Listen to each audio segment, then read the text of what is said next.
Hey, I'm Rio Cruz, and you're watching the Music Industry Contact YouTube channel where we do in-depth breakdowns of hit songs. In just a second, I'm going to be breaking down Why Not by LOONA. Pretty excited to get into it. Real quick, I want to ask if you enjoyed the video, consider subscribing and dropping a like. Also, consider subscribing to us on Patreon. We really appreciate our patrons because we cannot monetize these videos on YouTube. So extra grateful if you support us on Patreon. We've even got some extra special content over there for you. That being said, I guess let's get into it. This is Why Not by LOONA.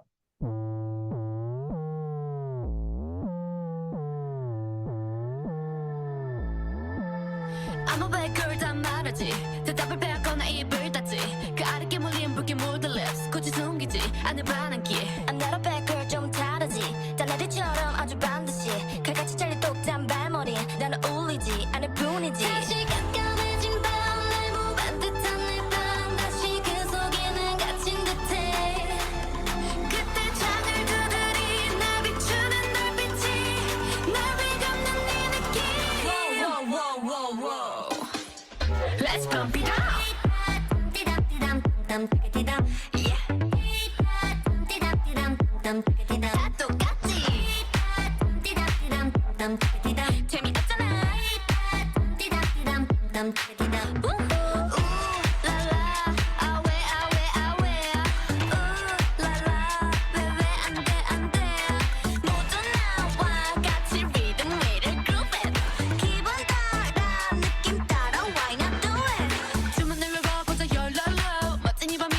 All right.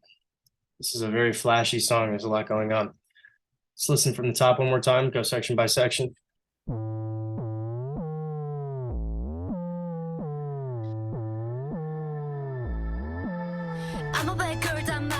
So the intro is pretty much just two elements. You've got that like weird 808 thing. Doesn't even seem like it's playing in rhythm. It's just kind of hitting randomly. This is kind of cool because it almost confuses the listener away. It's like, what's the beat? You're waiting for it to hit. Your brain is trying to figure out what the rhythm is. You could almost say that that's a bad thing, that it's confusing, but for me, it makes me pay more attention because I'm trying to find the rhythm. So I think it's a plus. And then the other element is that sounds like a reversed reverb tail from a vocal used like a riser. So if you have the vocalist sing and you take a recording of that, you run it through a reverb and you print the sound of that vocal through the reverb, and then you reverse it, you get this cool like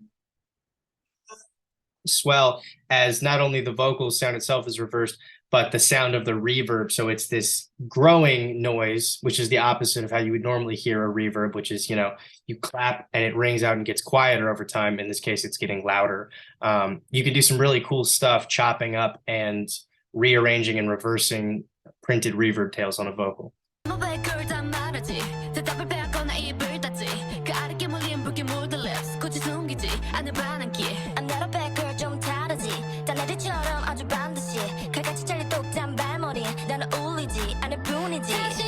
Okay, so first off, notice that everything in this verse, except for maybe the claps, because there has to be something that's maintaining steady rhythm, everything has sort of an interesting or syncopated rhythm. If you played it by itself, just that element, like the bass or that little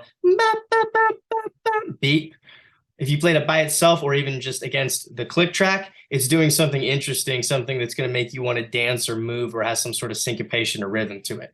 Again, you need something to syncopate against, so the element that's holding it down in this case is not the kick. It doesn't actually sound like we have a kick for this verse. Instead, we've got these claps, which instead of going where you might normally expect a snare to fall at this tempo, which would be like kick, snare, in this case, it's just snare, snare, snare, snare.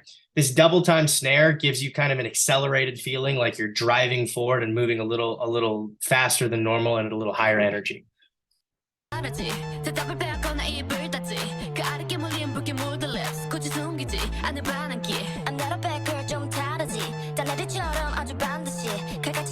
There's also a synth in the background just kind of holding a drone of whatever the bass note that they're singing over is. So it's going like,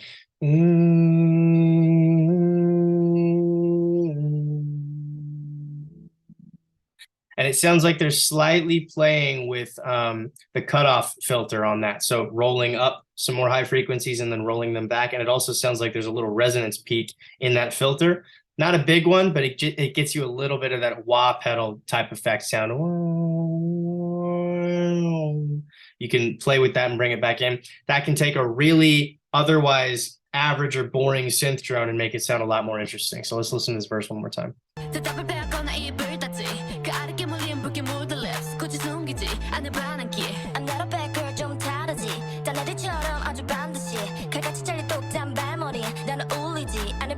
Okay, I think the other thing that's worth mentioning about this verse, pay attention to how bite-sized, simple, and repetitive those verse melodies are. It's really simple. And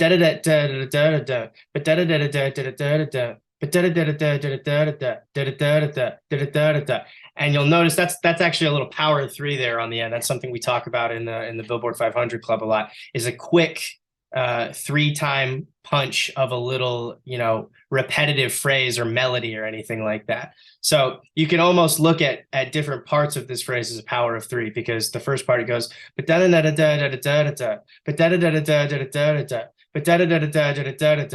3 before the change, and then the change is But you could also look at it as it's the last 3 pieces that are a power of 3. Because you get that 3 times right there at the end. So the phrases are sort of organized into little groups of 3, if that makes sense. 3 can be kind of a powerful number when you're repeating phrases like this. It just sort of sticks a little better for some reason.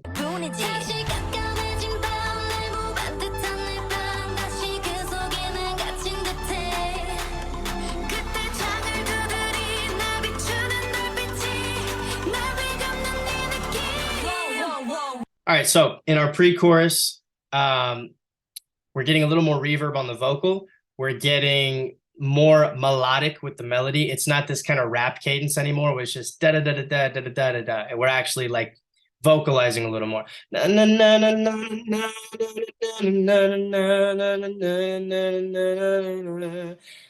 not actually that many different, I won't say notes, but pitches in that melody, right? It's kind of holding on one and then walking to the next one and then walking to the next one. Not doing anything super flashy yet, which is probably good, because there's a lot of flashy production going on in the background with the beeps and the synth rising and all of this stuff. It might be too much if they had a really complicated super sing-songy melody, but this is just sort of simple and sing-songy.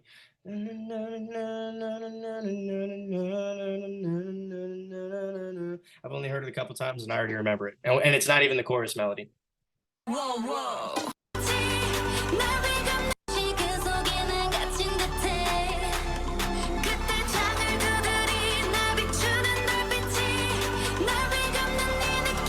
We also get other percussion elements that are now sort of syncopating with the snare. The snare that we've had since the verse started, or claps. I think it's actually a clap.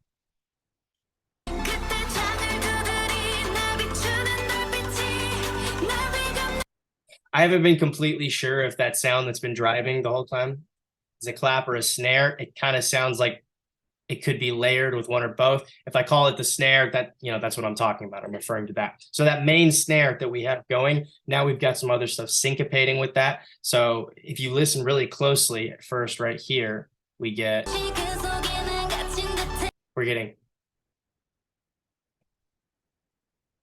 now there's something hitting in between it. And then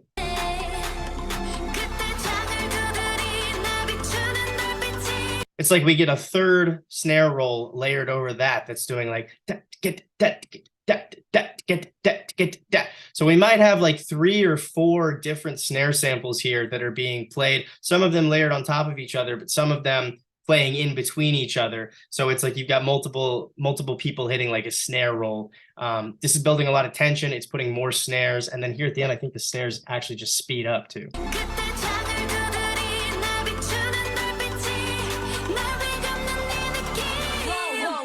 Yeah, I think some of the snares were speeding up there at the very end too. And then we got this thing.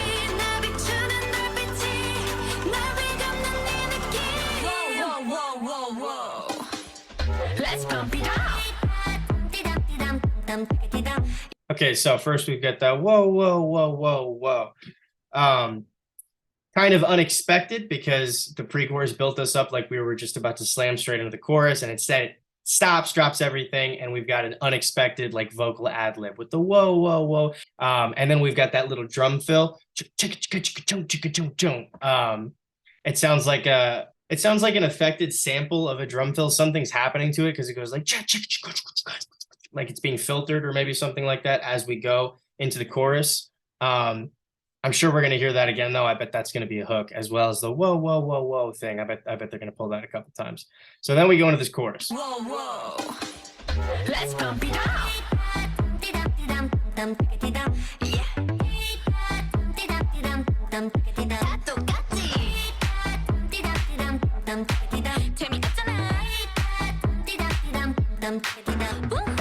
So a lot of times when we go into these choruses, I talk about, okay, now they're doing all of the high sonic information. Now they're putting the most amount of instrumentation in. But this is the opposite of that. This is an anti-chorus or an anti-drop where they're actually sucking a lot of it out. That pre-chorus, if we'll listen one more time, got really dramatic and big and built you up, and then did the pattern interrupt thing with the whoa, whoa, whoa. And then we dropped to literally just a kick, bass, and a non-lyrical vocal hook that which, guess what, there's no words attached to it, so that to me makes it even easier to remember because it's just like something you might hum to yourself walking down the street. It almost sounds like a nursery rhyme or something.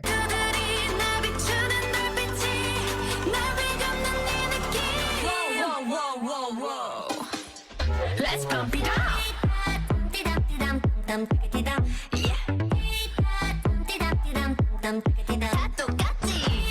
Everything here, by the way, is side chains to that kick, not just the bass, which you would expect to have a synth bass side chain to the kick drum, but this little vocal thing as well. The dee da dum be dum. Instead, it's doing like be dum be dum be dum. It's sort of like fading in and out a little bit, which gives you even more of a sense of rhythm and push. And since there's no words attached to this thing, you can get away with something like that because it's not like you're having the kick duck out while somebody's, telling a part of the story. This is just like something that you're humming, basically. It might as well be, an instrumental part.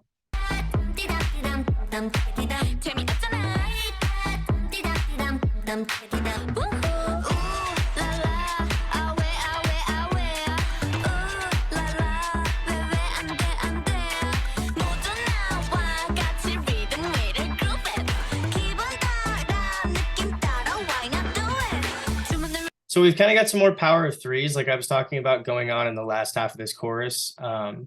Listen to the vocals here.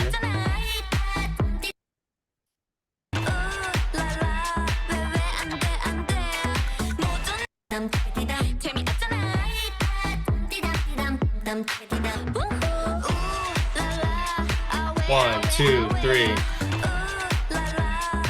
One, three.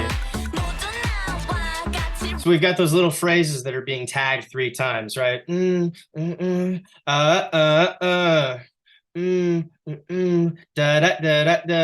a repetition of 3.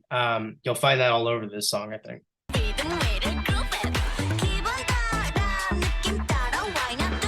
Even when they change the melody up a little bit for this last part here, you've got da da da da da da da da da da da. Da da da da da da 1, 2, 3, right? Da da da da da. It's these like little tags where even if the notes are not the same for all of them, even if it's not the exact same piece of musical information 3 times, it's got the same rhythm, or in some cases, it's got the same melody. It's something about it that they're tagging you with 3 times, and that phrasing of 3 things like that is just really effective at being memorable for some reason.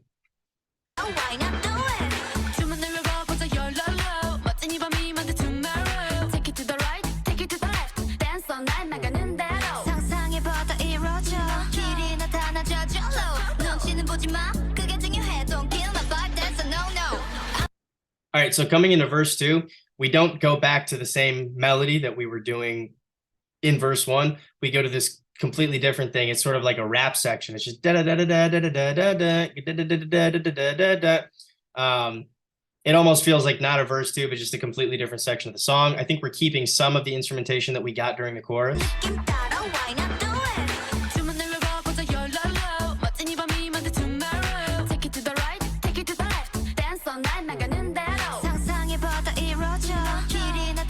For most of the song, I think all of it so far, they've had the emphasis of like where you're feeling the beat land on a pretty steady 1, 2, 3, 4, 1, 2, 3, 4.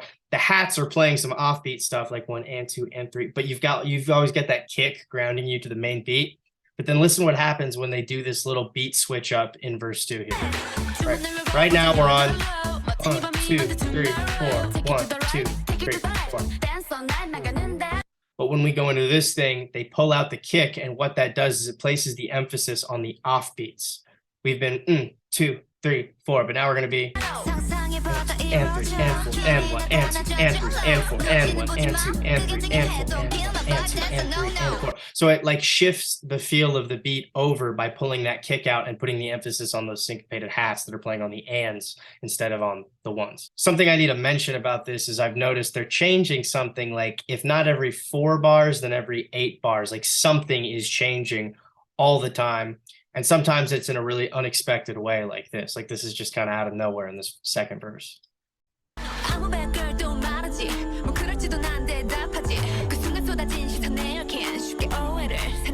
So this is interesting because now we've actually gone back to the original verse melody from verse 1, but this is after that whole weird thing we just had on verse 2. So the structure of this is kind of weird.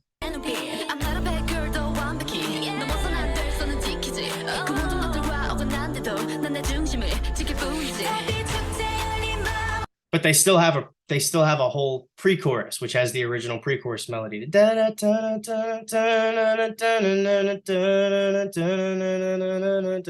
the structure of this is kind of interesting because we come out of chorus 1, we go into this completely new like rap section, and it has that little beat switch up thing I just talked about where they pull the kick out.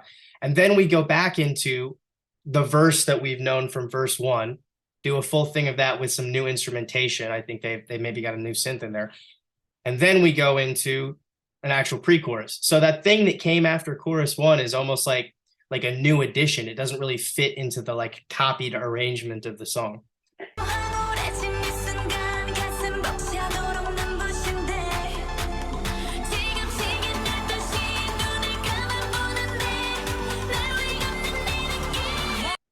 Another thing to notice on this song, there are risers everywhere in all of these section transitions. In fact, let me go back real quick and check if there was one going into or coming out of verse 1.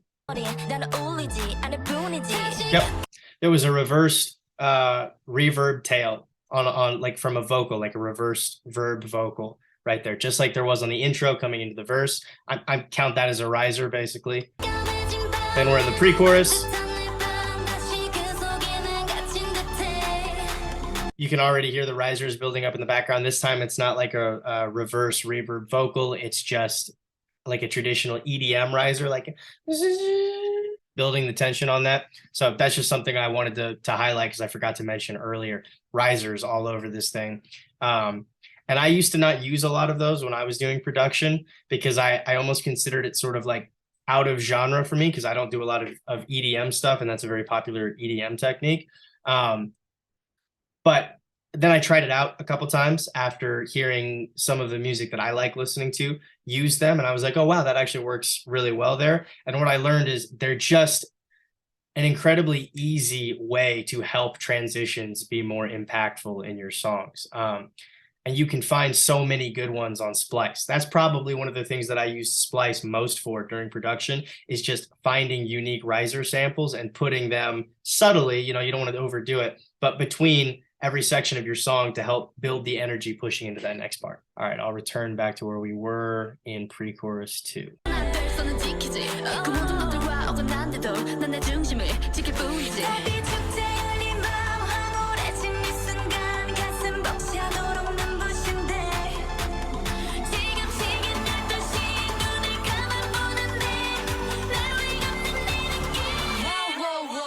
Yep. We got that whoa, whoa, whoa, whoa thing, and then I bet the drum's about to hit. Yep. So both of those, that whoa, whoa, whoa, whoa, whoa, and the chicka, those are both hooks right there. One more thing that I want to mention about those transitional elements is that not only are they hooks in the song, but they make for great edit points. And this is something that we talk about in the Billboard 500 Club a lot. What I mean by that is if you were to use this song for a commercial application. Let's say, imagine that this song was going to play over a car commercial. And there's the moment in the car commercial where you've been getting all of these sort of up close shots of parts of the car, you know, panning by, but then there's the moment where the whole thing is revealed. Let's say it's a luxury car and suddenly it drives out of the garage into full view, right?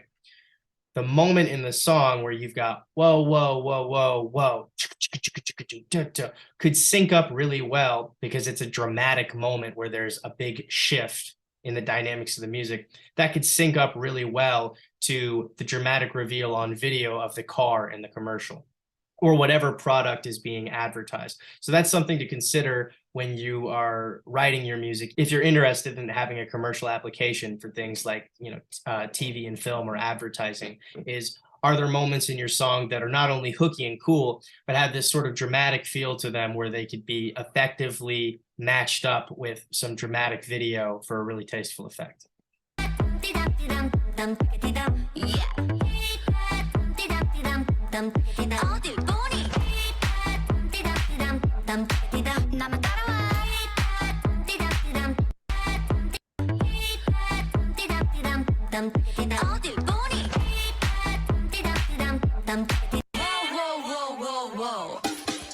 Let's pump it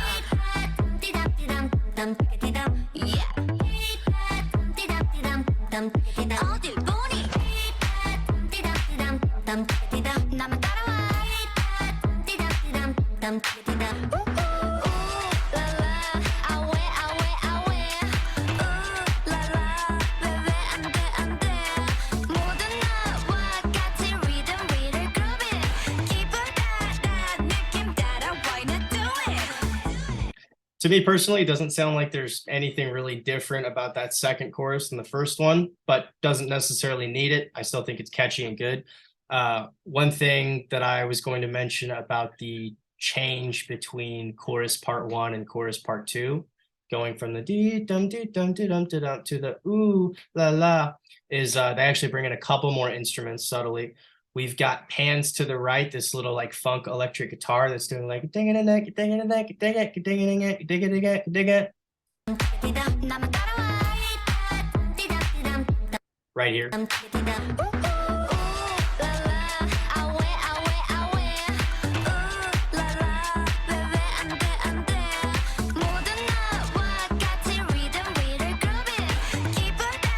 And then there's also some sort of like very reverbed out percussive element that almost sounds like a stomp or a gunshot or something like that I'm hearing more in my left ear, that's sort of reverbed and ringing out. I can't quite tell what it is, but it's sort of behind everything else.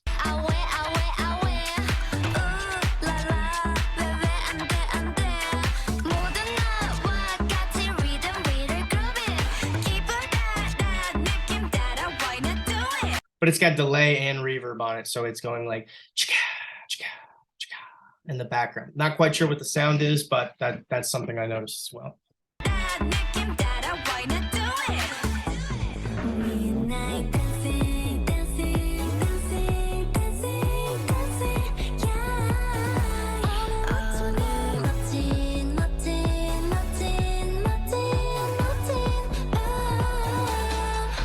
I think this bridge really highlights how interesting the bass is. It's not just playing like simple 808s with the kick. It's sort of doing this doom dum dum dum dum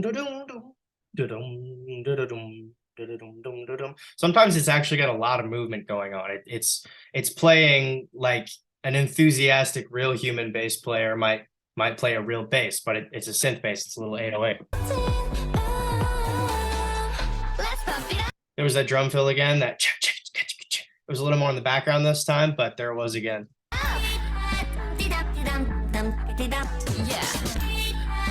Okay, so this is a really cool effect, and I like doing this when I'm producing, is having elements that are sidechain compressed to the kick drum, which gives them that fading in and out, that wah, wah, wah, wah type feel. But then you do something to make the kick drum inaudible, but you keep that sidechain effect going. This can be accomplished in a couple different ways. Usually what I do is when I'm sidechaining my elements in the song, if it's bass or if it's a little vocal thing like this, I will actually make a separate track that is just designed to trigger sidechained compressed elements that's not actually playing any audio out of the speakers. And this, I'll make this as a separate thing from my kick drum track, so that if there's a section like this where I don't want my kick drum playing, but I still want elements to be reacting like they're being sidechain compressed to a kick drum that's not actually there, I can still trigger that with this track that's doing that, but doesn't actually have any audio output on the fader. I'll just turn it all the way down. It can give you a surprising amount of rhythmic feel, though, because even though the kick drum is not there in this case, your brain almost fills in the blank because it feels what's happening. It feels that, it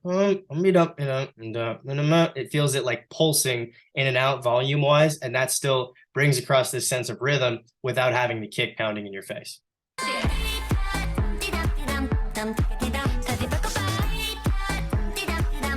There's another riser.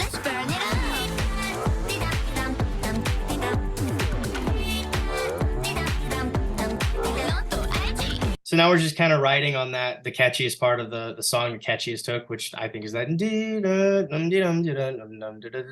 But to shake it up, they've put in what sounds like the descending synth line that we used in the pre-choruses, if I remember correctly. Let me hear that again real quick.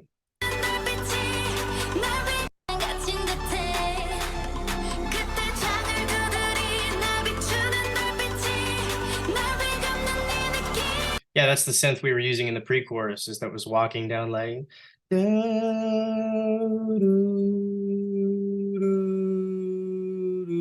Now we're overlaying that over the anti-chorus part of the chorus, which before was very sparse, but now we're shaking it up. We're putting more instrumentation over it at the very end.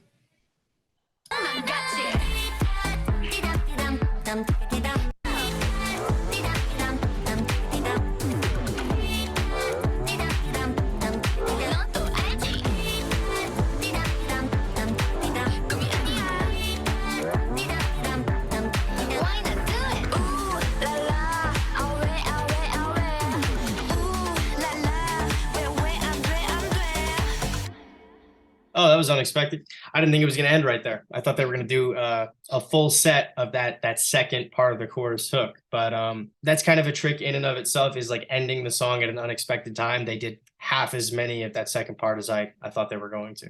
One more thing I wanted to mention about these choruses is that on the last two lines of each of them, the very last part of the phrase is accented by a call and response shout of vocals shouting the same thing back. So listen here what I mean.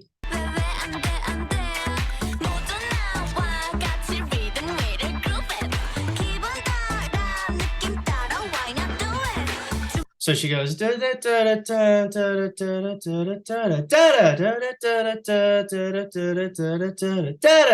can hear it shouted back from like a background gang of vocals in the background. So that helps emphasize whatever's being said there in that last line and also fill a little bit of the space that's left there. So that was Why Not by Loona. But before I give you my final thoughts, I want to say real quick, thank you for watching. If you enjoyed the video, consider subscribing, drop us a like, comment down below. What did you think of the song? Was there anything that you noticed that you thought was interesting about it? And one more time, consider supporting us on Patreon if you want to see more of these videos or just want to help out. So that song was a roller coaster. There was a lot going on there. There were a lot of ups and downs. And I think that's a good thing. It's not necessarily the type of thing that I would listen to. It feels like a little too bubblegummy in some ways for me. It's very good at like managing your attention span, though. There's actually so much going on and changing. Like kind of like I said, it seems like every 4 to 8 bars, they're changing something significant, if not 2 things. And sometimes that means throwing it to another one of the vocalists in the group, and sometimes that means adding a new instrument, and sometimes that means pulling a bunch of stuff out. So they've got a bunch of ways that they accomplish that. I think that it's interesting that for me, the biggest hook of the song is non-lyrical, and that just proves sometimes you don't need a killer line. It's about like, is there something that's catchy to hum? In this case, it's that. That's probably going to be in my head all day at this point. So I thought that was a pretty good hook. There were lots of little beat stops and switches and fills and things like that. And then at the ending, like I said, it ended unexpectedly for me. I thought they were going to finish out a couple more phrases of that chorus. So overall, I thought it was an engaging song. It kept my attention really well. Wasn't necessarily the style of thing that I would listen to, but I thought it was a good song. I liked it. Thanks again for watching. And if you are a singer, songwriter, artist, producer, whatever in music and want to take your skills to the next level, you should seriously consider applying to join the Billboard 500 Club. I've learned a lot about music and developed a lot of skills in there. It's just a great community to be around other like-minded musicians who want to take their skills to the next level. So consider applying to that. Once again, I'm Rio Cruz. Thanks for watching. I'll see you later. Peace.